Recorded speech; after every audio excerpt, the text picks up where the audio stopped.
በድርጅታችን ውስጥ የቡድን ስራ ወይም ቲምወርክ እንዳይኖር ወይም ደግሞ ቲምወርክ ፐርፎርም እንዳያደርግ የሚያደርጉ በሽታዎች አሉ። እነዚህን ዝርዝር እናያለን። አንደኛው ኦርጋናይዜሽናል ስትራክቸር አለመኖር ወይም ደግሞ መዋቅር የሌለው ድርጅት ሲኖረን ነው። መዋቅር የሌለው ድርጅት ወይም ኦርጋናይዜሽናል ስትራክቸር የሌለው ድርጅት ሲኖረን ሮል ክላሪቲን ሚስ እናደርጋለን ማለት ነው። ሮል ክላሪቲ ማለት ሰራተኛ ወይም በቲም ውስጥ ያለው አንድ ግለሰብ መስራት ስለሚገባው ስራ በግልጽ አያውቀውም፣ ምን እንደሚሰራ አያውቀውም፣ ከስራው የሚጠበቅበትን ውጤት አያውቀውም፣ ስራውን ለመስራት የሚያስፈልገው ክህሎትና ስኪል ምን እንደሆነ ጠንቅቆ አያውቅም። ሮል ክላሪቲ ከሌለ አንድ ግለሰብ ወይም አንድ ሰራተኛ በቲም ውስጥ ፐርፎርም ማድረግ ያቆማል ወይም ደግሞ ግራ እንደተጋባ አክት ሲያደርግ ወይም ደግሞ ግራ እንደተጋባ ስራ ውስጥ እየወጣ ሲገባ ያ ቲም ቢውልድ መደረግ አይችልም ወይም ደግሞ ቲም ካለ ደግሞ እየፈረሰ ነው ማለት ነው። ሁለተኛው መረጃ መደበቅ ወይም ደግሞ ኢንፎርሜሽን ሼር አለመደራረግ ነው። አንዳንድ ድርጅቶች ወይም አንዳንድ ካምፓኒዎች የተለያዩ ኢንፎርሜሽኖችን ለተለያዩ ግለሰቦች ለተለያዩ ሰራተኞች ይሰጡና በሚስጥር እንዲጠብቁት ይናገራሉ። ይህ የካምፓኒውን ሚስጥር ወይም የካምፓኒውን ሉዓላዊነት ከመጠበቅ አንፃር ጥሩና አትራፊ የመሰላችሁ የድርጅት ኦነሮች ትልቅ ስህተት ነው። ኢንፎርሜሽን መደበቅ ወይም ደግሞ ኢንፎርሜሽንን በተወሰኑ ሰዎች በተወሰኑ ሰራተኞች እጅ ማድረግ የካምፓኒውን ቲምወርክ ወይም ደግሞ የካምፓኒውን በቡድን የመስራት አቅም ይገለዋል፣ ያመነምነዋል። በቡድን ካልተሰራ የትም እንደማይደረስ ብዙዎቻችን ወይም ደግሞ ሁላችንም የካምፓኒ ኦነሮች እናውቃለን። ሶስተኛው አካውንታቢሊቲ አለመኖር ወይም ደግሞ ተጠያቂነት ማጣት ነው። ይህ አካውንታቢሊቲ አለመኖር ከምን ይመጣል መሰላችሁ? ካምፓኒ ስትራክቸር እና አሁንም ሮል ክላሪቲ ካለመኖር ማለት ነው።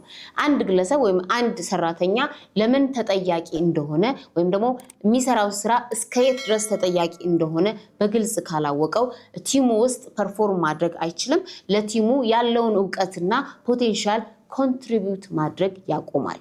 ቲም ካለ ብሬክ ያደርጋል፣ ይሰበራል። ቲም ከሌለ ደግሞ ከናካቴው ቲም ሊፈጠር አይችልም ማለት ነው። አራተኛውና ከመጠን ያለፈው ፋክተር ከልክ ያለፈ ወዳጅነት ነው። ይህ በማንና በምን መካከል መሰላችሁ? በሊደርና ከስሩ ባሉ ቲም ሜምበሮች መካከል ከልክ ያለፈ ወዳጅነት ወይም ሊሚትለስ ፍሬንድሊነስ የምንለው ካለ ቲሙ ክሪኤት ሊደረግ አይችልም። ለምን መሰላችሁ? ቲም ሜምበሮቹ አንድ ሊደር ከውስጣቸው ወይም ከመሃላቸው አንድ ሰው ጋር ጓደኝነት ወይም ደግሞ አቅራቦት እንዳለው ከተረዱ ትረስት ብሬክ ያደርጋሉ። ስለዚህ ለአንድ ዓላማ ከመስራት ይልቅ ይህ ከመሃከላቸው ያለው ሰው ከሊደሩ ጋር ወይም ደግሞ ከመሪው ጋር ከማናጀሩ ጋር ያለው ግንኙነት በማተኮር ለስራው ወይም ደግሞ ለቲም ወርኩ ያላቸው ተነሳሽነትና ፍላጎት እየቀነሰ ይሄዳል። ለምን? ባያዝ ወይም ደግሞ አድሎ እንደሚመጣ ኤክስፔክት ያደርጋሉ። በነገራችን ላይ አብዛኛዎቹ ሊደሮች እንላለን አይ እኔ አላዳላም ከከሌ ጋር ጓደኛ በሆነም ስራዬ ላይ ስራ ነው። ነገር ግን የሰውነት ባህሪያችን እሱን ስለማይፈቅድልን ከልክ ያለፈ ጓደኝነት ወይም ደግሞ ሊሚትለስ ፍሬንድሊነስ በሊደርና በቲም ሜምበር መካከል ካለ ቲም ክሪኤት ሊደረግ አይችልም። ካለ ደግሞ እየሰበር ነው ወይም ደግሞ እያፈራረስ ነው ማለት ነው። በመጨረሻ ላይ ጤናማ የሆነ ቲም እንዲኖረን ወይም ደግሞ የገነባነው ቲም ጤናማ ሆኖ እንዲቀጥል የሚያስፈልጉን ነገሮች ጠቅሰን እንደመድማለን። ጤናማ የሆነ ቲም ወይም ጤናማ የሆነ ቡድን እንዲኖረንና ጤናማ ሆኖ ክሪኤት ያደረግነው ቲም እንዲቀጥልና ውጤት እንዲያመጣልን እነዚህ አራት ነገሮች ላይ ፎከስ ማድረግ አለብን። አንደኛው ሳይኮሎጂካል ሴፍቲ ነው።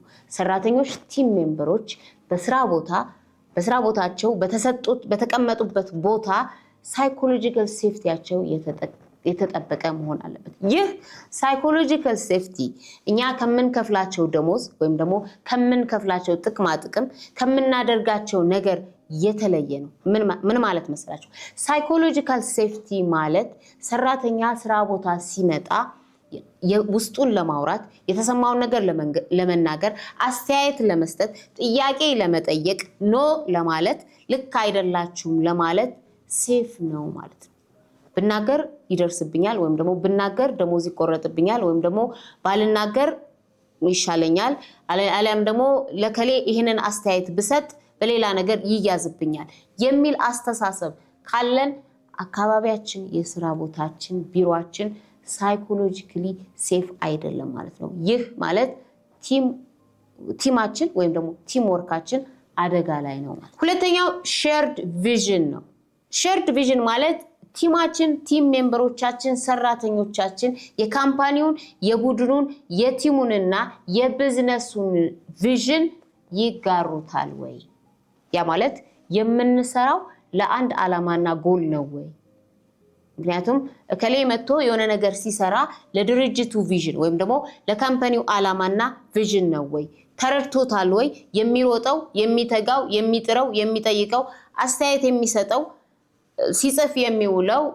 ከስተመር የሚያነጋግረው ወይም ሴልሱን አፕሴል የሚያደርገው ከድርጅቱ ቪዥን ጋር አንድ አይነት ነው ወይ ነው ወይንስ የግል ቪዥን አለው ቲም ወርክ ማለት ቪዥንን ሼር ማድረግ ነው ለአንድ ቪዥን ለአንድ ዓላማ ለአንድ ጎል በቲም መሮጥ ማለት ነው ሶስተኛው ሪኮግኒሽን ነው ሪኮግኒሽን ማለት ሰዎች ወይም ቲም ሜምበሮች ፐርፎርም ሲያደርጉ ቫልዩ አድ ሲያደርጉ ፓርቲሲፔት ሲያደርጉ መታየት አለባቸው ሪኮግናይዝ መደረግ አለባቸው ክሪቲሳይዝ ብቻ ሳይሆን ለሞከሩት ሙከራ በነገራችን ላይ ውጤቱ ፌለር ቢሆንም ሰዎች ለሞከሩት ሙከራ ወይም ደግሞ ለሄዱበት ርቀት ሪኮግናይዝ መደረግ አለባቸው መታወስ አለባቸው መታየት አለባቸው you did good but next time በዚህኛው ሂድ መባል አለባቸው ሪኮግናይዝ ስናደርጋቸው ከመሞከር አይቆሙም ሪኮግናይዝ ስናደርጋቸው ያላቸውን ፖቴንሻል ማውጣት ይጀምራሉ ሪኮግናይዝ ስናደርጋቸው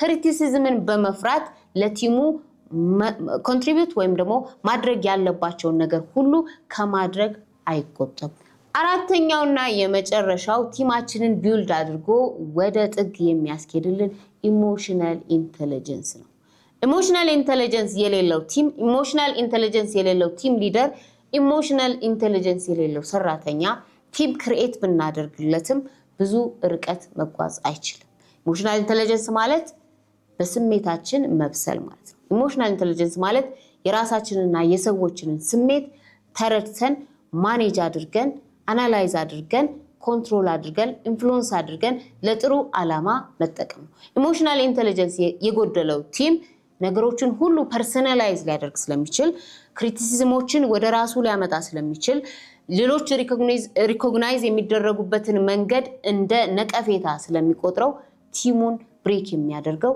ራሱ ቲም ሜምበሩ አሊያም ደግሞ ኢሞሽናል ኢንተለጀንስ የጎደለው ሊደር ነው ማለት ነው እንግዲህ ስለ ቲምወርክ እንደዚህ ብለናል ቲምወርክ ወይም በቡድን መስራት ለድርጅታችን ወይም ደግሞ ለካምፓኒያችን ባክቦን ከሆነ ቲምወርክን ወይም ደግሞ ቡድንን መመስረት የማን ኃላፊነት ነው ቲምወርክ ጤነኛ እንዲሆን ወይም ደግሞ እንዲመሰረት ዋናውን ሚና መጫወት ያለበት ሊደር መሪ የካምፓኒ ኦነር ወይም ደግሞ በካምፓኒያችን ውስጥ ትልቅ ሚና ይጫወታል ብለን ያስቀመጥናቸው ሰዎች ስለ ቲምወርክ መረዳታቸው ወይም ደግሞ ስለ ቲምወርክ ያላቸው አንደርስታንድ ከፍተኛ የሆነ መሆን አለባቸው ማለት አንድ ግለሰብ በራሱ ሰርቶ ውጤት ያመጣል ወይም ደግሞ አንድ ግለሰብ በራሱ ሸጦ ብዙ ሴልስ ያመጣል ወይም ደግሞ አንድ ማርኬቲንግ በራሱ ማርኬቲንግ ሰርቶ ብራንድ አዌርነስ ያመጣል የሚል ሊደር ያለው ካምፓኒ ውስጥ የምትሰሩ ወይም ደግሞ ያለው ካምፓኒ ያላችሁ ከሆነ